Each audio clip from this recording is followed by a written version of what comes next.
حجۃ الوداع کے موقع پر رسول کریم صلی اللہ علیہ وآلہ وسلم نے مسلمانوں سے آخری خطبہ ارشاد فرمایا، اے لوگو، شاید آئندہ سال اور اس کے بعد پھر کبھی تم سے یہاں ملاقات نہ ہو سکے۔ جو تمہیں غریب ہے انہیں وہی کھلاؤ جو تم کھاتے ہو، وہی پہناؤ جو تم پہنتے ہو، کہ سب کو اللہ ہی کی طرف لوٹنا ہے اور وہ تم سے تمہارے اعمال کا حساب لے گا۔ جو موجود ہیں وہ انہیں بتا دیں جو موجود نہیں۔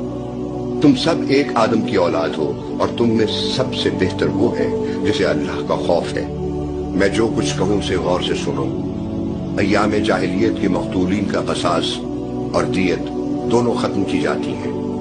یاد رکھو، ہر مسلمان دوسرے مسلمان کا بھائی ہے اور تمام مسلمان آپس میں بھائی بھائی ہیں۔ مسلمانوں میں رنگ، نسل اور قبیلے کا کوئی امتیاز نہیں۔ کوئی مسلمان کسی دوسرے کے مال پر ناجائز تصرف نہیں کرے گا، ورنہ یہ ایک دوسرے پر ظلم ہو جائے گا۔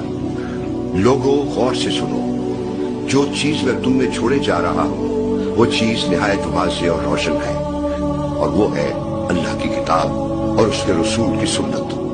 اگر اسے مضبوطی سے پکڑے رہو تو کبھی ٹھوکر نہ کھاؤ گے۔